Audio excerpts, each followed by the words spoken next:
tragedy. I mean, he stressed India's condemnation of terrorism. He shared the message that India stands in solidarity with the people of New Zealand. And he emphasised that hatred and violence have no place in diverse and democratic societies. And one of the things I want to kick off with is just a simple statement that diversity and inclusion are true assets for New Zealand. They enrich our culture, they broaden our knowledge, they challenge our preconceptions, and they strengthen our international connections. And in that spirit, I welcome the opportunity to speak here today, and thank you for the invitation to join you. Even though one of us is a relatively small nation and the other one is so big that it has an ocean named after it, New Zealand and India share a long and strong connection. And it's the work and commitment of people like the NZITA's members that help give the relationship its strength. And I want to talk today about the economic aspects of the New Zealand and India relationship, and where the Treasury sees the opportunities and obstacles between the two countries. And in particular, I want to explore how our relationship and the shared interests in occasional issues that come with it plays out on a number of levels: international, national, operational, and personal. Let me start with the international picture. New Zealand and India are working within a global economy where the balance of risks remain tilted to the downside. In the last few months, both the IMF and the OECD have lowered their growth forecasts for the economy, the global economy. So what's contributing to the slowdown? I could spend the rest of the evening talking about it, but I think there's basically one issue in particular, which is the trade dispute between the world's two largest economies, the United States and China. So the US has postponed a hike in tariffs, which they threatened at the beginning of this month. And we're all waiting to see if any trade deal emerges from the negotiations. I mean, China itself has experienced its lowest growth in nearly 30 years in 2018. And of course, another uncertainty affecting the world is the UK's management of its own exit from the European Union. But a US-China trade war may be top of mind. The reality is that we've been living in an age of increasing volatility for about the last 10 years. Increasing volatility and uncertainty, and it's in everyone's interests for nations to pursue strategies and policies that uphold stability and not undermine it. Stability, certainty, the rule of law, well-functioning markets, and peaceful political processes help to create supportive conditions for investment and employment, and ultimately an improvement in well-being. And strong institutions are also critically important. Alongside openness and connectedness, strong institutions play a big role in the management of the global economy, and a particularly important one for a small country like New Zealand. And they align with India's interests. The Prime Minister Modi is on the record saying India is a strong supporter of the multilateral trading system.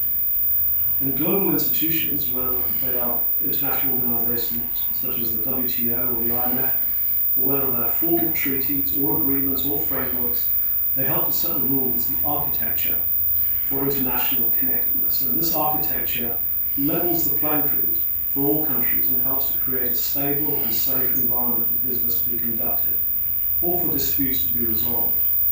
And in fact, earlier this month, we were very pleased that New Zealand's ambassador to the WTO, David Walker, was appointed to chair its dispute settlements body. Global institutions also provide a forum for the harmonisation of regulations, which make it easier for businesses, including New Zealand and Indian businesses, to access foreign markets. The path of trade runs smoother when rules are consistent and nations agree to follow them.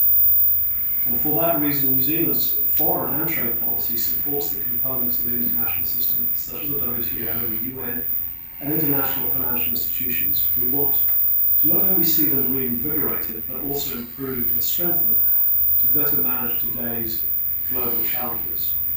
And I believe that free trade and globalisation have undoubtedly been good overall for New Zealand, for India, and for the world. Yes, it's true that in some countries around the world, the rapid growth in global trade, the creation of new value chains, the emergence of new markets, and huge pools of relatively inexpensive labour have undoubtedly led to large-scale and relatively rapid economic dislocation. And while the benefits from trade tend to be diffuse and long-term in nature, losses are often sharp and very concentrated on particular individuals, firms, and regions. Moreover, the people most affected are sometimes those with the least capacity to adjust on their own. But we're not just dealing with the consequences of free trade and greater international connectedness, but with the challenge of adapting to change. And unfortunately, some countries seek to avoid or delay making the necessary adaptations by pulling up the drawbridges and pursuing protectionism. New Zealand is taking a more productive and effective path. We recognise the importance of continuing to focus on building a resilient workforce with flexible skills, and that we should expect and enable the economy to adapt to change as it happens. One of the most positive changes for New Zealand has been digitalisation. It has thrown open opportunities to sell services and deliver them to other countries in a fraction of a second, in addition to selling goods delivered in days or weeks. And this shift in trade from physical goods to services is very evident in the trade between New Zealand and India. Two-way trade was close to $3 billion in 2018. It was almost double what it was 5 years earlier, which should put a smile on the face of all NZITA members. The value of goods and services we import from India are both around 3/4 higher than they were in 2013, now sitting at $709 million and $248 million respectively. Over that same 5-year period, the combined value of New Zealand's goods and services exports to India doubled from $1 to $2 billion. Back in 2013, the majority of those exports were goods worth $669 million, compared with $408 million worth of services. But as of 2018, services have bolted well ahead. The value of goods has only risen slightly to $712 million, while the value of services has more than tripled to $1.3 billion. So services account for almost the entire growth in the value of our exports to India in the last 5 years. And the lion's share of this has come from education and tourism. For many other areas, such as ICT, logistics and financial services, there remains huge scope to raise the value of our services and exports. So we're both countries that are ambitious to grow our economy and enjoy the benefits that come from that. India's economic growth has been booming. It's currently the world's 6th largest economy. And Prime Minister Modi has expressed the hope that it will be within the top 3 in the next 15 years. Projections say that by 2050, India's economy will be the 2nd biggest in the world, behind China, and ahead of the US. And of course, to help make this possible, India has been making reforms that have seen it rise to 77 in the World Bank's Ease of Doing Business rankings, with ambitions to be in the top 50 in 2020. And of course, the most motivating factor behind India's economic performance is the desire to transform the lives of its people. And New Zealand's also committed to lifting well-being. As you may know, my own department's vision is to be a world-leading treasury working towards higher living standards for New Zealand. And to achieve the economic growth that helps underpin higher living standards, New Zealand has to grasp the opportunities in front of it. And the potential opportunities in India are huge. It's a growing market of 1.3 billion people, has an expanding middle class, with a rising demand for quality goods and services that New Zealand can offer. And of course, New Zealand's an appealing market for India too. In a recent interview in India, our own High Commissioner set out New Zealand's benefits as a trustworthy and easy place to invest and do business, with stable political and regulatory systems, and an innovative and well-educated population. Trade liberalisation between India and New Zealand would be in the interests of both countries. One way to make that happen is, of course, through a bilateral free trade agreement. And we'll be working on that, on concluding an FTA since negotiations started almost 9 years ago. So progress has been slow. The fact that the value of New Zealand's goods exports to India are a little higher than they were in 2013, while services exports have soared, shows the biggest obstacle for FTA is access for our goods into the Indian market. And we're certainly a long way off from the goal set in the NZITA India strategy of $2 billion of goods exports per year. Now, prospects for progress look better in the multilateral negotiations on the Regional Comprehensive Economic Partnership, or RCEP, as its inevitable acronym indicates. The 16-nation agreement would establish consistent rules that boost market access in southern and eastern Asia, a region which contains 45% of the world's population and will cover 40% of world trade. And earlier this month, all 16 countries, including India and New Zealand, agreed to intensify negotiations, resolve remaining issues, and conclude talks by the end of this year. So the potential benefits for New Zealand-India trade through liberalisation are massive.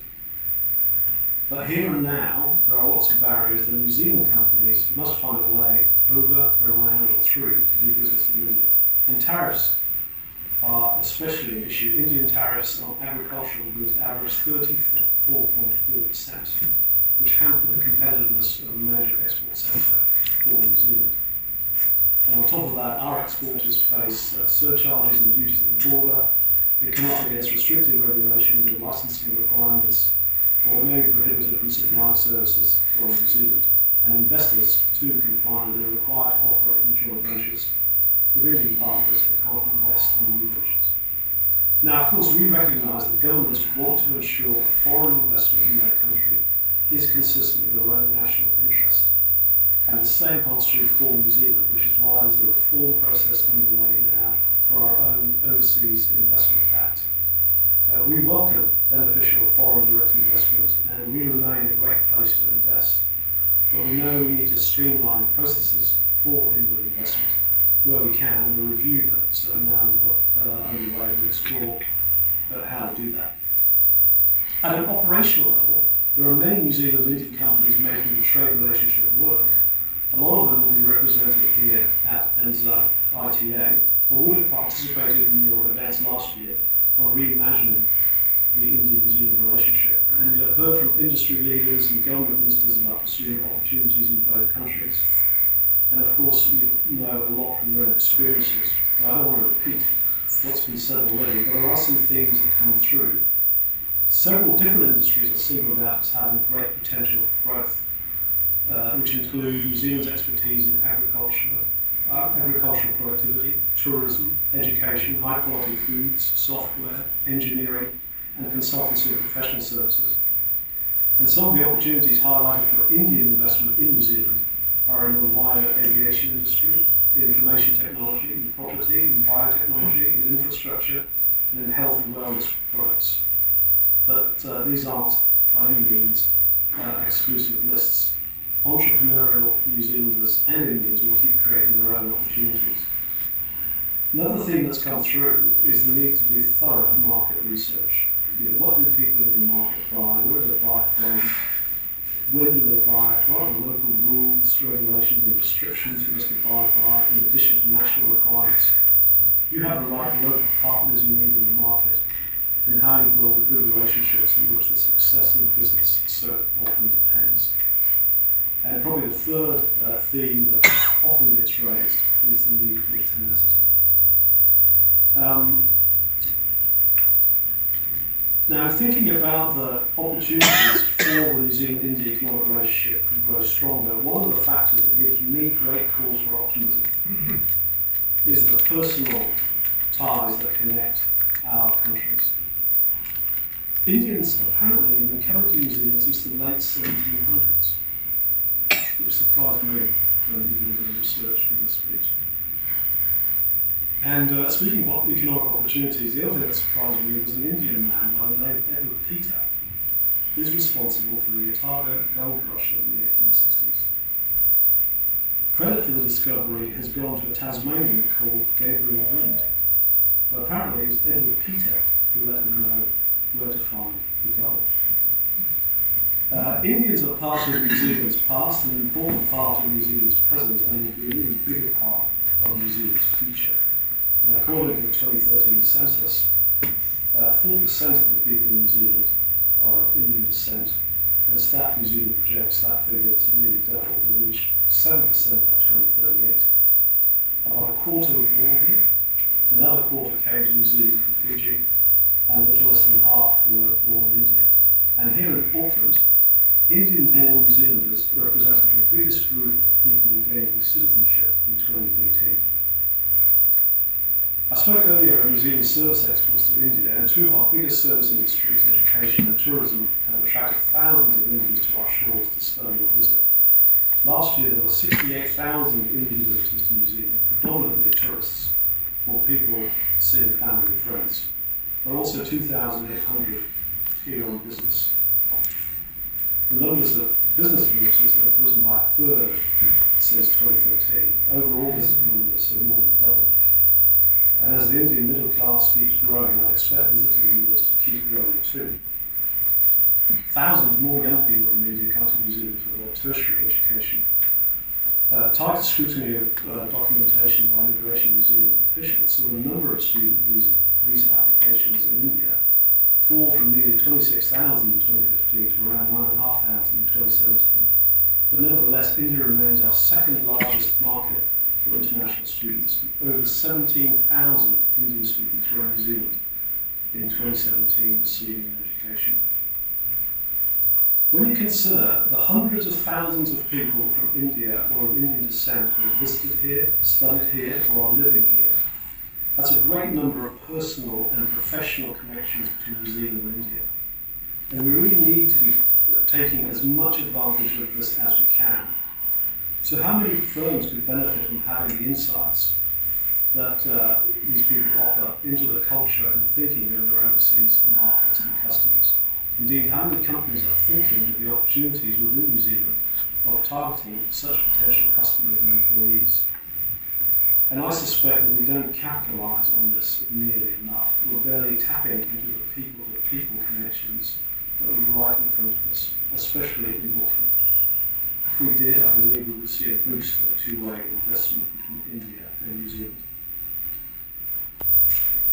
I'm nearing the end of this presentation. I just want to touch a little bit on my visit to India last year, and just some personal impressions of opportunities to deepen our ties there. Now, I knew India had a federal system of government, but it wasn't until I actually went there and spent about a week in Mumbai, in Delhi, and visited a federal government. I was a member in Delhi and was the minister in Maharashtra. It wasn't until I was there that I really appreciated the nature of the system and its practical impacts. It's a nation of 29 states and 7 union territories. Each of those states and union territories have their own interests and issues, their own economic profiles, their own social and cultural mix, their own rules and regulations. Arguably, India is best understood not as a single economy, but as a collection of different state economies, each with different strengths, different rules, and growing at different rates. New Zealand businesses have to navigate those differences. And having a single whole of India business strategy might not be the best path for some companies to pursue when the states of Maharashtra and Manipur have about as much in common as Fiji and Finland. It may be better for businesses to be concentrating on markets in certain states, and the states being targeted might be different for the dairy sector, for the IT sector, and for other industries. Ultimately, of course, it all depends on where a business's customers are.